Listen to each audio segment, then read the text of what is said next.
Namaste, everybody. The divine in me honors and bows down to the divine in you. Tonight, I'm going to read to you, ladies and gentlemen, a short blog that I wrote about Bhakti, which is also known as loving devotion and service to the higher power, to yourself, and to all others. Here we go. Bhakti Yoga is the path of the heart, and it is loving devotion and service towards God, the Source, and universal cosmic consciousness, all others, and one's very own self. It is the most beautiful path of true divine ecstatic love, surrender, and devotion. Bhakti Yoga is one of the paths that leads to salvation and liberation. The source of creation is also the source of pure and unadulterated, unconditional love. Some people, according to their inclinations, prefer the path of Jnana Yoga or the path of wisdom and knowledge. However, both Bhakti and Jnana are essentially the same and lead to the same destination and goal, which is union with the divine. True lovers of knowledge and wisdom will always consider themselves a fool, for knowledge and wisdom is endless. Once one realizes that knowledge is infinite and that his or her knowledge is limited, he or she naturally becomes humble and eventually surrenders his or her ego to the source of knowledge. One gradually becomes a servant of knowledge and wisdom, and surrenders to the highest power in cosmos with loving devotion, adoration, and reverence. The path of loving devotion and the path of wisdom are essentially the same, because the highest wisdom and knowledge is to love oneself, all others, and the source of all creation. The highest level of wisdom is to surrender to love, because it not only makes one blissful and grateful, but it also negates negative karma. The majority of the world's spiritual traditions and teachers, such as Lord Jesus, Lord Buddha, and Lord Krishna, teach that we reap the fruits and deeds of whatever actions we commit and sow. Whatever actions we commit either has a positive or negative effect and reaction. Therefore, the wisest people are the ones who choose to love because they know and understand that it will come back to them in another shape, way, or form. Thus, the highest wisdom is to love and be kind towards oneself, all life, and God or the Source. A true practitioner of bhakti will be loving and compassionate towards all, because he or she understands that God or universal cosmic consciousness, or Source, or divinity dwells within all beings, and that what goes around eventually comes back around.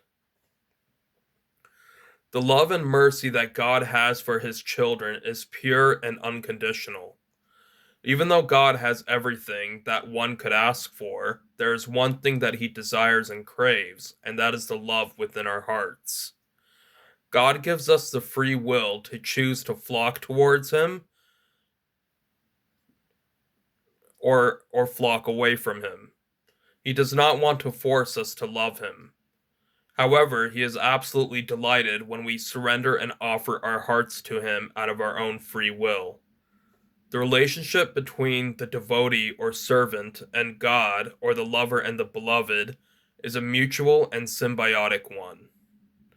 We derive immeasurable bliss and ecstasy when we surrender to and love God. When we surrender to God or the source within our hearts, the universal consciousness overflows our bodily vessels with divine love, joy, and abundance.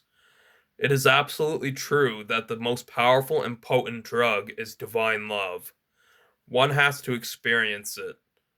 When one experiences tears of divine ecstasy, all other forms of pleasure don't and can't compare. Not even close. Divine love is the most powerful drug addiction out there, capable of completely transforming one's perspective and life. All of the greatest mystics, yogis, sages, poets, prophets, and artists were divine drunkards, sipping and gulping out of the cup of divine love. God has veiled and enshrouded divine love within our hearts, waiting for us to come, fill up, and pour it back out.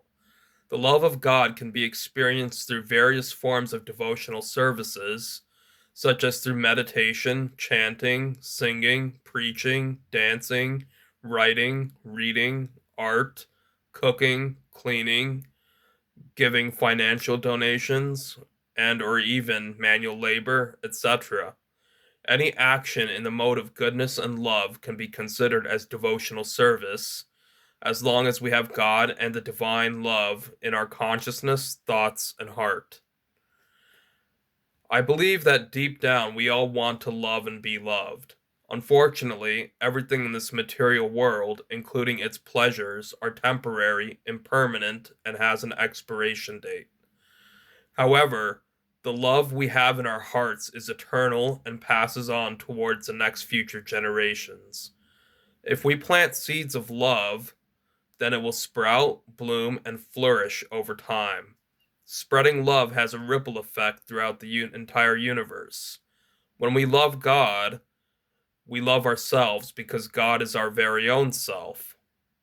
Bhakti is a way of life full of divine love and bliss. And it is beyond beautiful. Words can't even come close to describing the intoxicating love that can be felt and experienced by one who surrenders to God and practices loving devotion. Bhakti is the king of all gems and treasures. Bhakti is priceless, and the most beautiful relationship one can have and experience is with his or her creator. This is the beauty of bhakti, or devotional love and service. Sending you all love, peace, and light. Sincerely, Rishi. Thank you all so much for listening. I hope you enjoyed it and learned something about loving devotion, and I hope it inspired you, or at least gave you some joy. May the universe, source, divine, universal Godhead, consciousness, uh, divinity bless you all, and thank you so much for listening. Sending love, peace, and light. Namaste. The divine in me bows down to the divine in you. Sincerely, Rishi.